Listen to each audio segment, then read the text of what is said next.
Hola clase, buenos días, or buenas tardes, buenas noches, depending on when you're watching this video. We're going to go over the verb tener, just a quick review.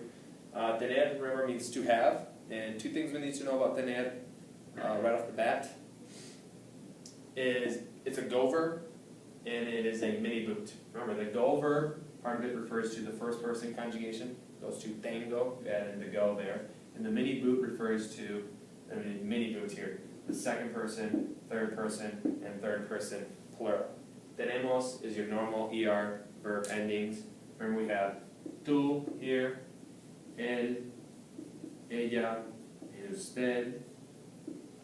And for this one, and over here we have ellos, ellas, ustedes. Ustedes and usted are abbreviations, okay? But those are the three different options for each one of those.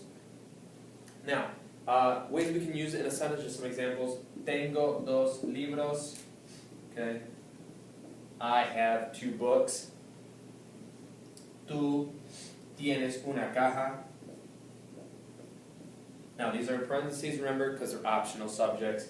Because of the go and the es ending, we know that it's tú and yo. Now, ellos tienen 4 lápices. They have 4 pencils. Now, we have to include the subject in this one because it's using the tienen ending, the third person. We looked over here, we have 1, 2, 3 different options of what it could possibly be. So we have to have our subject to know who it is that we are talking about. Okay. One thing to note here, una is the English replacement for a. It's an indefinite article. Okay. They have, or sorry, you have a box. Just a box in general. So that's what una is. It's replacing a in an English sentence. Okay. Now, a couple things that is different when we use it in Spanish, the verb tener, that we don't use it in English, is to ask how old people are, or to inquire their age. So, how old are you? In Spanish, you would say, ¿Cuántos años tienes? And tú, once again, in parentheses, the subject, because it's optional. Because we got the es ending here. We know what we're talking about. So, ¿Cuántos años tienes tú? Essentially, what you're saying is, how many years do you have? We just don't talk that way. We just don't speak that way in English. So it sounds different. But that's how you would inquire someone's age. You would ask them, ¿Cuántos años tienes? Now, to respond, tengo, number of years, años. So if I was talking about myself, tengo 25 años. Okay? Now, maybe you're talking with a friend or with your mom and they want to know, hey, how old is that person? Or maybe your mom wants to know how old your new boyfriend or girlfriend is. Okay? So, ¿Cuántos años tiene? Then the subject gets in there. This is when it's important because we have tiene or tienen. And remember, we refer to all the different subjects that we could have. So we have to include the subject. Él, ella, ellos, ellas, usted, ustedes, or someone's name. Okay, how old is Billy? Okay. ¿Cuántos años tiene? Let's go with Bob. ¿Cuántos años tiene Bob?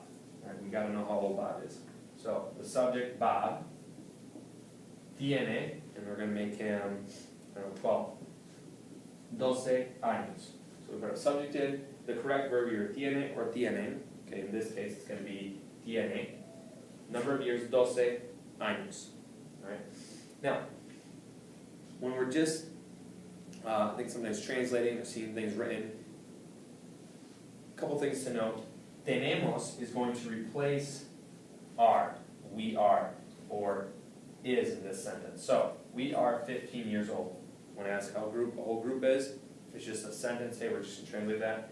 Nosotros tenemos 15 años. The word tenemos, the verb conjugate, is going to replace are for tenemos 15 años. And she is 10 years old. Is going to be replaced by tiene. Okay? So, ella tiene 10 años is replacing the whole sentence. She is 10 years old. Hopefully that helps.